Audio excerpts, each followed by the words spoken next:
ভিডিওগুলো দেখেছিস যেগুলো করিয়েছি? মোট ব্যয়রেখাটা হয়ে গেছে। আজকে স্যার স্বল্পকালীন এটা গড় ব্যয়রেখা, মোট ব্যয়রেখাটা হয়ে গেছে। মোট ব্যয়রেখার আগে মোট পরিবর্তনশীল ব্যয়রেখা করিয়েছি, মোট স্থির ব্যয়রেখা করিয়েছি, সেখান থেকে মোট ব্যয়রেখা করিয়েছি। আজকে হচ্ছে গড় ব্যয়রেখার আকৃতিগুলো করাবো, তাই না? গড় ব্যয়রেখার আকৃতিগুলো করানোর আগে এদের আমি যখন অনলাইন ক্লাস হচ্ছিল তখন একটা ভিডিও এরকম পোস্ট করেছিলাম, অর্থনীতির প্রাথমিক পাঠ, প্রয়োজনীয় কিছু ধারণা, এরকম ধরনের কিছু একটা হেডিং দিয়ে যখন অনলাইনে ক্লাস হচ্ছিল তখন আমি ভিডিওটা পোস্ট করেছিলাম। এবং সেখানে আমি শিখিয়েছিলাম, তোরা দেখিস, সেখানে আমি শিখিয়েছিলাম একটা জিনিস, সেটা হচ্ছে একটা সরলরেখা বা একটা বক্ররেখার ঢাল বলতে কী বোঝায়। ঠিক আছে, তো সেটা কি মনে আছে? যদি মনে না থাকে তাহলে আমাকে আবার শুরু করতে হবে, মানে ওটা একবার বলে নিতে হবে, পুরোটা হবে না, যতটুকু দরকার ততটুকু বলে নেব। সরলরেখা, হ্যাঁ, সরলরেখা বা বক্ররেখার ঢাল বলতে কী বোঝায় ভুলে গেছিস?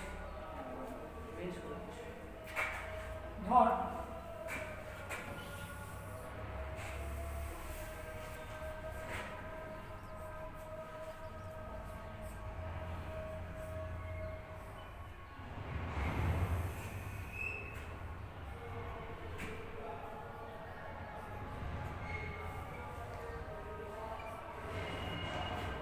এরকম একটা সরলরেখা আছে, ঠিক আছে?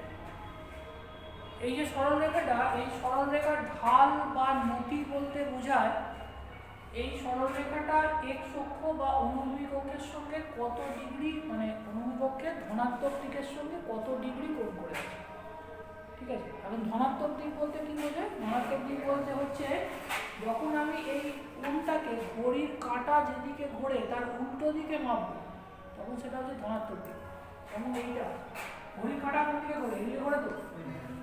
আমি যখন এই দিকে মাপবো তখন এটা হচ্ছে ধনাত্মক দিক।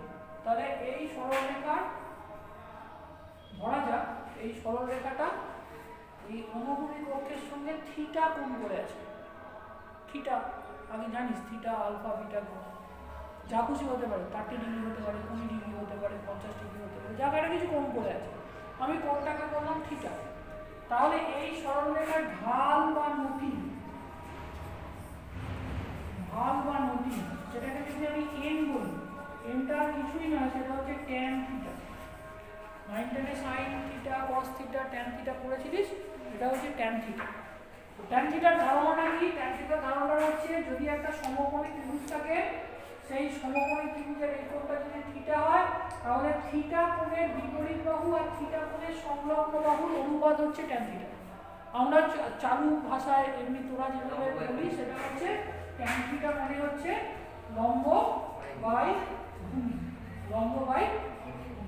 ঠিক আছে, যদি তাই হয় তাহলে এইখানে এই যে সরলরেখাটা, এই সরলরেখাটা ধরা যাক এটা এক্স অক্ষকে পি বিন্দুতে ছেদ করেছে। এবি সরলরেখাটা এক্স অক্ষকে পি বিন্দুতে ছেদ করেছে। তাহলে এই এবি সরলরেখার উপরে যে কোনো একটা বিন্দু নে সি, সি থেকে আমি এক্স অক্ষের উপর বা অনুভূমিক অক্ষের উপর একটা লম্ব টানলাম, ধরা যাক সিএন।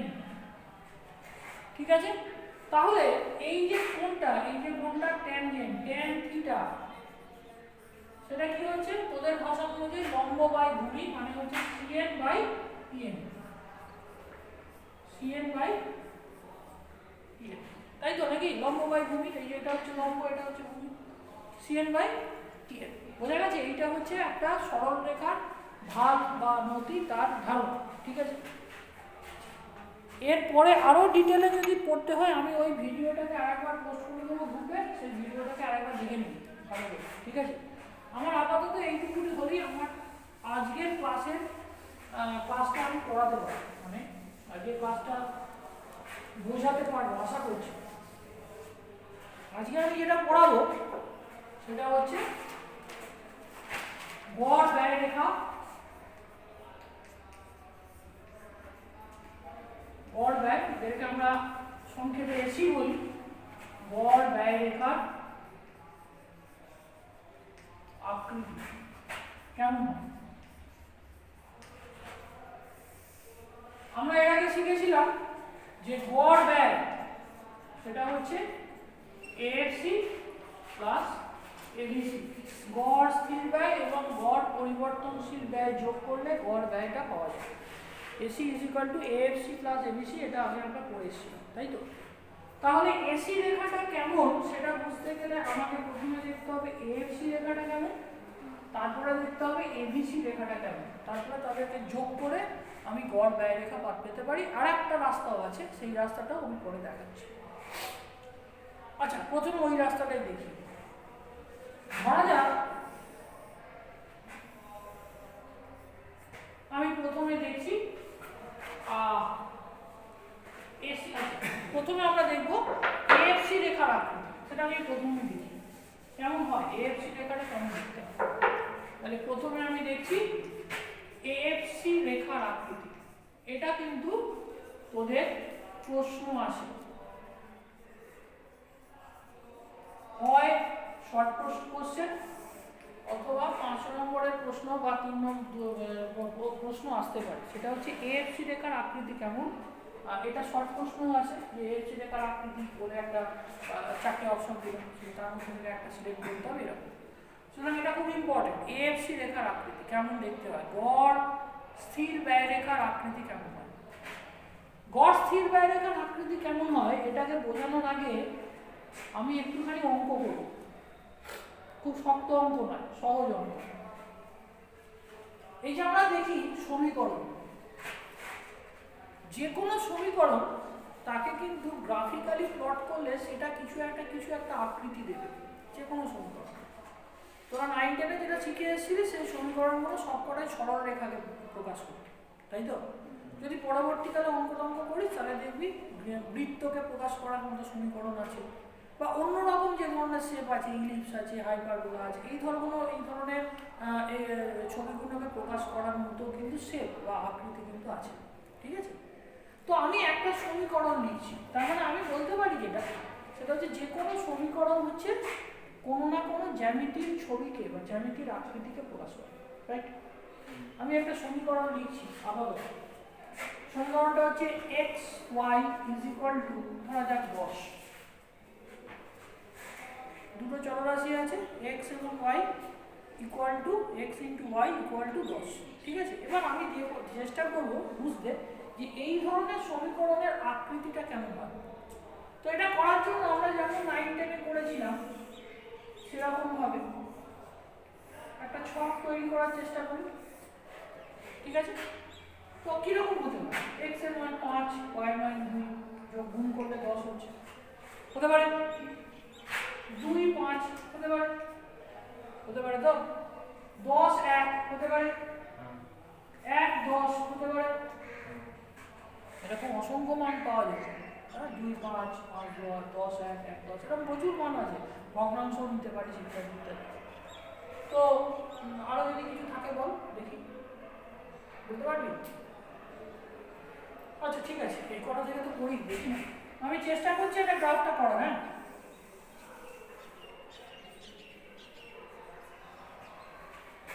এখানে এক্স, এখানে ওয়াই,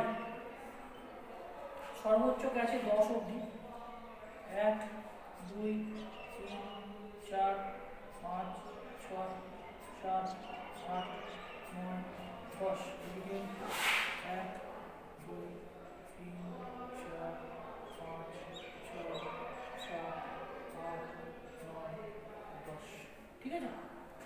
ওই যে তাহলে প্রথমটা কি হচ্ছে 5, 2, 1, 2, 3, 4, 5, আর এখানে হচ্ছে 2।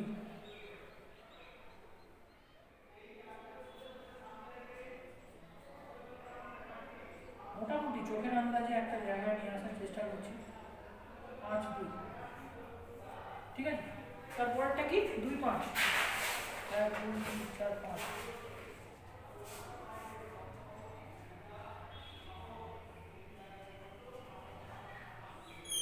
2, 5, ঠিক? তারপরে কি 10, 1, 10,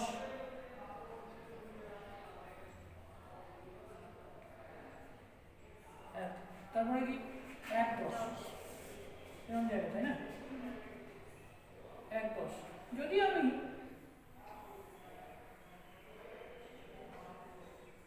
যোগ করি, এই ধরনের একটা রেখা আছে, ঠিক আছে? এই যে রেখাটা, এই রেখাটার একটা বৈশিষ্ট্য আছে। কি বৈশিষ্ট্য? বৈশিষ্ট্য হচ্ছে এই রেখাটার যে কোনো একটা বিন্দু থেকে যদি আমি অনুভূমিক এবং উল্লম্ব অক্ষের ওপর দুটো লম্ব টানি, অনুভূমিক অক্ষের ওপর একটা, উল্লম্ব অক্ষের ওপর একটা, তাহলে আমি একটা আয়তক্ষেত্র পাবো। এইরকম যত আয়তক্ষেত্র তুই আঁকিস না কেন, যতগুলো আয়তক্ষেত্র তুই আঁকতে পারবি, প্রতিটা আয়তক্ষেত্রের ক্ষেত্রফল সমান হবে, একই হবে। এখানে খেয়াল করে দেখ, এই যে আয়তক্ষেত্রটা, এই আয়তক্ষেত্রের ক্ষেত্রফল কি? দৈর্ঘ্য ইন্টু প্রস্থ, তাহলে 2 গুণিত 5, তাহলে 10। আবার এই আয়তক্ষেত্রটার ক্ষেত্রফল 5 গুণিত 2, 10। আবার এই আয়তক্ষেত্রের ক্ষেত্রফল সেটা হচ্ছে 10 গুণিত 1, 10। আবার এই আয়তক্ষেত্রটার যে ক্ষেত্রফল সেটা হচ্ছে 1 গুণিত 10, সেটা হচ্ছে 10। যতগুলো এরকম আয়তক্ষেত্র আঁকা যাবে, এই যে রেখাটা, এই রেখাটা যতগুলো উপরে যতগুলো বিন্দু আছে, প্রত্যেক কটা বিন্দু থেকে যদি আমি x এবং y অক্ষের উপরে একটা একটা করে লম্ব আঁকি, তাহলে যতগুলো আমি আয়তক্ষেত্র পাবো, প্রতিটি আয়তক্ষেত্র ক্ষেত্রের ক্ষেত্রফল সমান হবে, ঠিক আছে? এই রেখাটার নাম হচ্ছে আয়তক্ষেত্রিক পরাবৃত্ত। আয়তক্ষেত্রিক পরাবৃত্ত বা রেক্ট্যাঙ্গুলার হাইপারবোলা। বুঝা গেল? এই বৃত্তটা, এই ধরনের যে রেখাটা, সেই রেখার বৈশিষ্ট্য হচ্ছে, এই নাম হচ্ছে আয়তক্ষেত্রিক পরাবৃত্ত। এবং এটা আরেকটা বৈশিষ্ট্য হচ্ছে যেটা, সেটা হচ্ছে এই যে দুটো প্রান্ত, এই দুটো প্রান্তকে যদি আমি বলি রেখা দুটো টেল, TAIL, টেল, ল্যাজ, এই দুটো প্রান্ত, এই প্রান্তটা x অক্ষের এবং এই প্রান্তটা y অক্ষের ক্রমাগত কাছাকাছি যাবে, কিন্তু সেই কাছাকাছি যাওয়ার হারটা এতটাই কম যে এরা কোনোদিনই x বা y অক্ষের সঙ্গে এসে মিশবে না, ঠিক আছে? বুঝতে পারলাম? তাহলে একটা হচ্ছে এর উপরে যে কোনো একটা বিন্দু থেকে যদি x এবং y অক্ষের উপর দুটো করে লম্ব টানি, তাহলে যতগুলো আয়তক্ষেত্র পাবো, সবকটা আয়তক্ষেত্রের ক্ষেত্রফল সমান হবে। এবং এর যে তেল দুটো, সেই তেল দুটো ক্রমাগত x এবং y অক্ষের কাছাকাছি যাবে, কিন্তু তারা কখনোই x বা y অক্ষের সঙ্গে মিলবে না। তো এই ধরনের যে আয়তক্ষেত্রিক পরাবৃত্ত যে রেখাটা, সেই রেখাটাকে আমি চিনলাম কি করে? আমি সমীকরণটার দিকে তাকাই, সমীকরণটাকে যদি দেখি যে দুটো চলরাশির গুণফল একটা ধ্রুবক, তাহলে বুঝবো যে সেই সমীকরণটা একটা আয়তক্ষেত্রিক পরাবৃত্তকে নির্দেশ করছে। মানে সেই সমীকরণটাকে যদি আমি ছবি আঁকি, গ্রাফিক্যালি প্লট করি, তাহলে আমি একটা আয়তক্ষেত্রিক পরাবৃত্ত পাবো। বুঝতে পারছি ব্যাপারটা? তার মানে দুটো চলরাশির গুণফল সমান ধ্রুবক, এটা হতে হবে। বুঝি আমি এটা? খুব ভালো করে বুঝিস বাবু।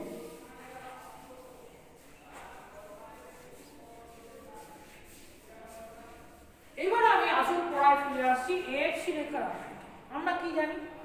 আমরা জানি AFC সমান TFC বাই Q। এটা আমরা আগে পড়েছি। মোট স্থির ব্যয়কে উৎপাদনের পরিমাণ দিয়ে যদি আমি ভাগ করি, তাহলে আমি গড় স্থির ব্যয় পাবো, তাই তো? আমাদের যে প্রথম দিকে খেয়াল করে দেখ, আমি একটা ব্যয় অপেক্ষক লিখেছিলাম, C = K + FQ, যেখানে এই K টা ছিল TFC আর এটা ছিল TBC, এটা হচ্ছে TC, তাই তো? তাহলে আমি এখানে TFC এর জায়গায় K বসালাম, যেটা নাকি একটা ধ্রুবক, বাই Q, রাইট? ঠিক আছে? তার মানে Q ইন্টু AFC সমান K, তাই তো? Q ইন্টু KFC, ওইখান থেকে পাবো Q ইন্টু KFC = K। হয়েছে? এইবার সমীকরণটার দিকে তাকা, এটা তো একটা ইকুয়েশন পেলাম, একটা রিলেশন পেলাম, এইটার দিকে তাকালাম। আমি যখন ছবি আঁকবো, ছবিতে এই অনুভূমিক অক্ষ বরাবর Q আর উল্লম্ব অক্ষ বরাবর A এএফসি কে প্লট করব। এখানে কি পাচ্ছি আমি, Q into AFC is equal to ধ্রুবক, তাই তো? যে উদাহরণটা দিলাম X Y is equal to ধ্রুবক, তখন আমাদের 10 নিয়েছিলাম, 20 হতে পারে, 25 হতে পারে, যা খুশি হতে পারে। তাহলে এই সমীকরণের সঙ্গে এই সমীকরণটা মিল পাচ্ছি। তাহলে এএফসি রেখার আকৃতিটা কেমন হবে, রেক্ট্যাঙ্গুলার হাইপারবোলা বা একটা আয়তক্ষেত্রিক পরাবৃত্ত।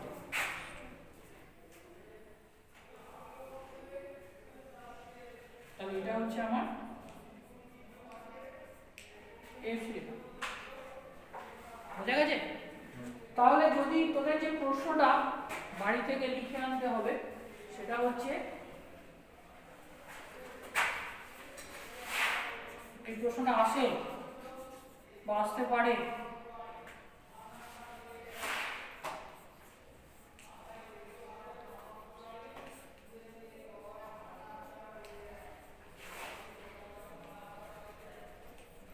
এএফসি রেখার আকৃতি কেমন এবং কেন? আয়তক্ষেত্রিক পরাবৃত্ত। কেন আয়তক্ষেত্রিক পরাবৃত্ত সেটা যেটা 2 নম্বরের প্রশ্ন হিসেবে আসতেই পারে, ঠিক আছে? মাথায় থাকবে এটা, তাহলে একটু লিখে আনার চেষ্টা করবো, পরের দিন দেখবো, ঠিক আছে? কিছুই নয়, প্রথমে হচ্ছে এএফসি রেখার আকৃতি হচ্ছে আয়তক্ষেত্রিক পরাবৃত্ত। কেন আয়তক্ষেত্রিক পরাবৃত্ত? না, এএফসি ইজ ইকুয়াল টু আমরা জানি টিএফসি বাই কিউ বা কে বাই কিউ, কেটা হচ্ছে ধ্রুবক, টিএফসির জায়গায় আমি কে বসালাম, তার মানে AFC into Q is equal to K. এটা একটা আয়তক্ষেত্রিক, এটা হচ্ছে একটা আয়তক্ষেত্রিক পরাবৃত্তের সমীকরণ, অতএব এএফসি রেখাটি একটি আয়তক্ষেত্রিক পরাবৃত্ত, এটা লিখে আনতে হবে, ঠিক আছে? মুছি,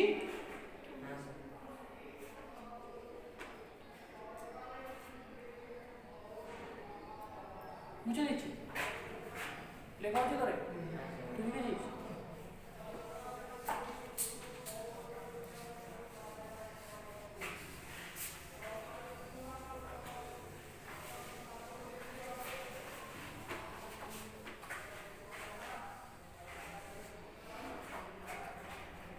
তাহলে পরে আসছে এবিসি রেখার আকৃতি, ঠিক আছে?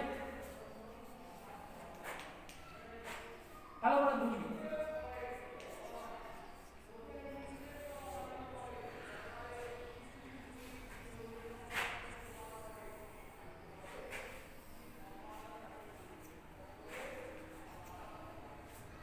আমি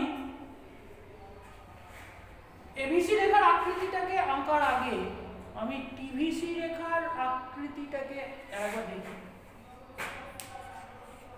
মনে আছে টিভিসি রেখার আকৃতি কেমন হয়? আগের দিনই পড়িয়েছি। কেমন হবে টিভিসি রেখার আকৃতি? ধনাত্মকটা এসের মতো, এসের মতো এঁকে দে।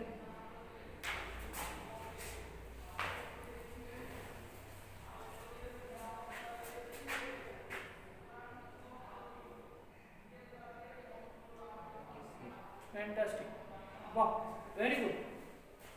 এরকম দেখতে হয় টিভিসি রেখাটা, তাই না? প্রথম দিকে অবতল, তারপরের দিকে উত্তল, তাই তো? আমি আরেকটু ঠিক করে এঁকে দিচ্ছি, ঠিকই এঁকেছি, একদম পারফেক্ট। তাহলে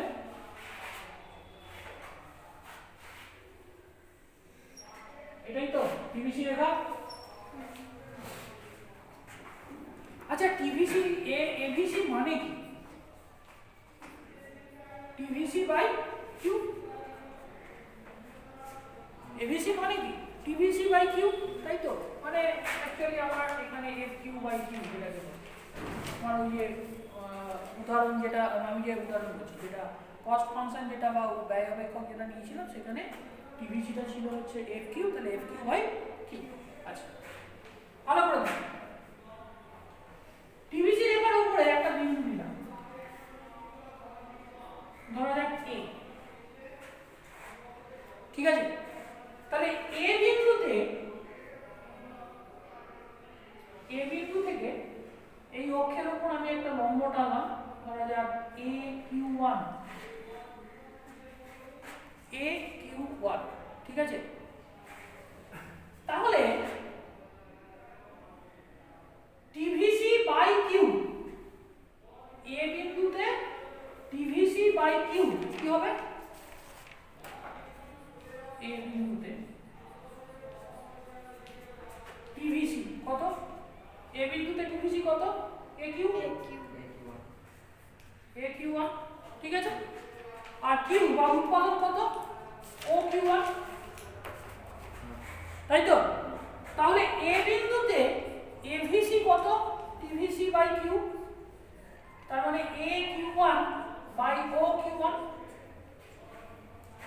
Q1 by A Q1 by O Q1, তাই তো? বুঝতে অসুবিধা হলো? TVC A Q1, Q হচ্ছে O Q1, তাহলে AVC কত? AVC মানে কি? TVC বাই Q, এই যে, তাহলে TVC কত? A Q1 by O Q1, তাই না? ভালো করে বোঝ, তাই তো? প্রথম যেটা পড়ালাম তোদেরকে আজকে, সেটা দিকে ভালো করে তাকাবে। একটা সরলরেখা ছিল, সরলরেখার উপর যে কোনো একটা বিন্দু থেকে আমি এইদিকে লম্ব টেনেছিলাম, তাহলে লম্ব বাই ভূমি সেটা কি হয়েছিল? এই যে সরলরেখাটার ঢাল, তাই হয়েছিল না? লম্ব বাই ভূমি সরলরেখার ঢাল। তাহলে আমার এই A Q1 R by O Q1 এটা কি? এটা হচ্ছে O আর A বিন্দুকে যদি আমি একটা সরলরেখা দিয়ে যোগ করি তার ঢাল। তার মানে এটা আর কিছুই নয়, ABCটা হচ্ছে O A সরলরেখার ঢাল, রাইট? ও এ সরলরেখার ঢাল। তার মানে এই TVC রেখার উপরে যে কোনো একটা বিন্দুর সঙ্গে যদি মূল বিন্দুকে আমি একটা সরলরেখা দিয়ে যোগ করি, সেই সরলরেখার যে ঢাল সেটাই হচ্ছে ওই বিন্দুতে ABC। তাহলে বি বিন্দুতে ABC কি হবে? এইখানে ও বি সরলরেখার ঢাল। সি বিন্দুতে ABC কি হবে? ও সি সরলরেখার ঢাল, তাই তো? আর এইটা হচ্ছে ধরা যাক এইখানটা থেকে চেঞ্জ হচ্ছে, এটা হচ্ছে পয়েন্ট অফ ইনফ্লেকশন। তারপরে ধরা যাক এইখানে কোনো একটা বিন্দু আছে, এই সরলরেখা, এটা হলো ডি বিন্দু, ডি বিন্দু ঢাল, ওডি সরলরেখার ঢাল। ভালো করে দেখ। তাহলে এ ও এ সরলরেখার ঢাল, ও বি সরলরেখার ঢাল, ও সি সরলরেখার ঢাল, আমি কি দেখতে পাচ্ছি? ঢালটা কি হচ্ছে? কমছে না বাড়ছে? কোথায় বাড়ছে? অ্যাঙ্গেলটা তো ক্রমাগত কমে আসছে, তাহলে ঢালটা কি হচ্ছে? কমছে, ক্রমাগত কমছে। তার মানে এসিটা ফলিং, এসিটা ক্রমহ্রাসমান। যেই পয়েন্ট অফ ইনফ্লেকশনের ওপাশে চলে গেলাম, দেখ ক্রমাগত ঢালটা আবার বাড়তে শুরু করে। যত ওপাশে যাবে ঢালটা তত বাড়তে শুরু। পয়েন্ট অফ ইনফ্লেকশন মানে বাম বদলের বিন্দু, যেখান থেকে ওই উত্তল থেকে অবতল হচ্ছে, ঠিক আছে? তারপর থেকে আবার ঢালটা বাড়ছে, মানে এসি বাড়ছে। তার মানে এসি উৎপাদন বাড়ার প্রথম দিকে এসি কমছে, তারপরে এসিটা বাড়ছে। তার মানে এসি রেখাটা কেমন? এসি বলছি, এবিসি, এসিটা এখন আসেনি, এবিসি, এবিসি রেখাটা গড় পরিবর্তনশীল ব্যয় রেখাটা, এটা কি? টিবিসি রেখার যে কোনো একটা বিন্দু থেকে যদি আমি মূল বিন্দুকে একটা সরলরেখা দিয়ে যোগ করি, সেই সরলরেখার ঢাল হচ্ছে ওই বিন্দুতে এবিসি, রাইট? তাহলে এ বিন্দুতে এবিসি সেটা বি বিন্দুর এবিসির থেকে বেশি, আবার বি বিন্দুর এবিসি সি বিন্দুর এবিসির থেকে বেশি। তার মানে কি? এবিসিটা যত আমি এই রেখা বরাবর ওই দিকে যাব, তত কি হচ্ছে? মানে উৎপাদন যত বাড়বে তত এবিসিটা কমছে। তাহলে উৎপাদন যত বাড়বে এবিসি তত কমছে। তাহলে রেখাটা কেমন হবে? এরকম দেখতে হবে। পয়েন্ট অফ ইনফ্লেকশনের পর থেকে যত উৎপাদন বাড়বে এবিসি তত বাড়বে, তাই তো? তাহলে এই পর্যায়ে এখানে যদি আমার পয়েন্ট অফ ইনফ্লেকশন, এই উৎপাদনের জন্য যদি আমার পয়েন্ট অফ ইনফ্লেকশন হয়, তাহলে আমার এর পর থেকে আবার ওটা অবধি করবে, তাই তো? তাহলে এবিসি রেখাটা কেমন দেখতে হলো? কেমন দেখতে হলো এবিসি রেখাটা? ইউ এর মতো, আরে ইংরেজি ইউ এর মতো। তাহলে এবিসি রেখাটা কেমন দেখতে হলো? ইউ আকৃতি, ঠিক আছে? কেন? ওখান থেকে বোঝা যাচ্ছে যে প্রথম দিকে কি হচ্ছে? ঢালটা, এই যে সংযোগকারী যে রেখাগুলো যেখান থেকে আমি এবিসি থেকে মাপছি, এখানে এই শেপটার জন্য হচ্ছে প্রথম দিকে কমছে, তারপরে ওটা যত উৎপাদন বাড়ছে বাড়ছে। তাহলে প্রথম দিকে উৎপাদন বাড়ার সঙ্গে এবিসি কমবে, তারপরে তারও বেশি যদি উৎপাদন করি তখন এবিসিটা বাড়তে আরম্ভ করবে। তাহলে এবিসি রেখার আকৃতিটা একটা ইউ এর মতো হচ্ছে। ক্লিয়ার?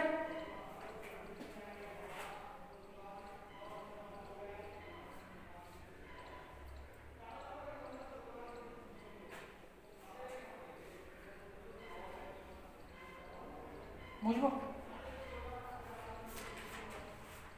বুঝতে না পারলেই জিজ্ঞাসা করবি।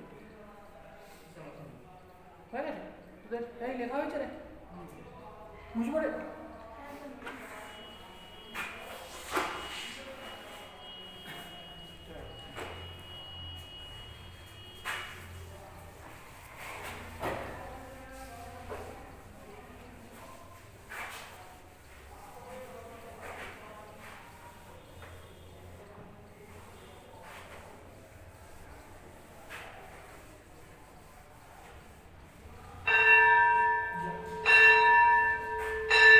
তাহলে এরপরে যেটা আসছে সেটা হচ্ছে এসি রেখার আকৃতি। এরপরে যেটা আসে সেটা হচ্ছে এসি রেখার আকৃতি। ঠিক আছে, আমি হিন্ট দিচ্ছি, বাড়ি থেকে ট্রাই করবি, তারপরে আমি যদি না হয় আমি পরের দিন করছি। নেক্সটটা কি?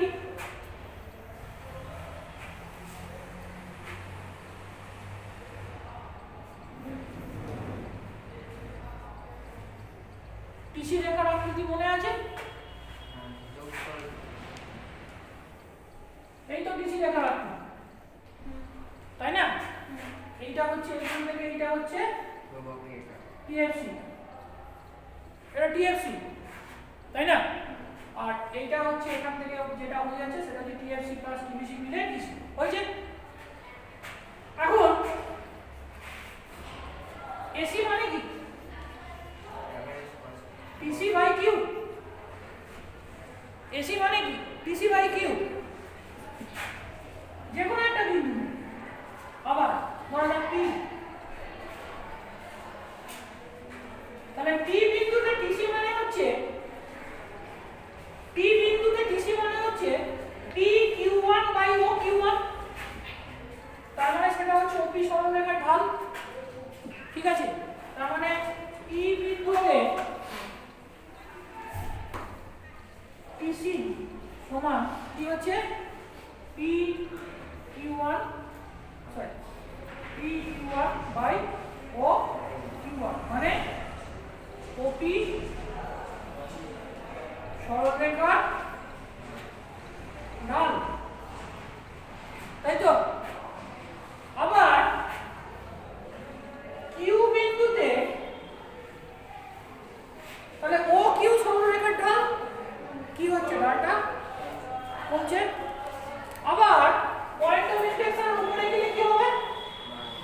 ঢালটা বাড়বে, বাড়বে তো? তাহলে এসি রেখার আকৃতিটা কেমন হবে?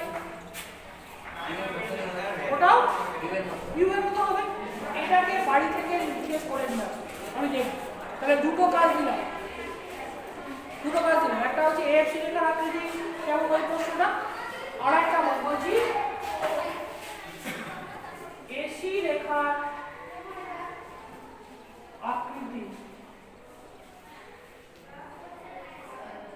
কেমন ও কেমন। এই দুটো প্রশ্নের উত্তর বাড়ি থেকে ছবি এঁকে সুন্দর করে নিয়ে আসার চেষ্টা করবো, না পারলে আমি আছি। ঠিক আছে?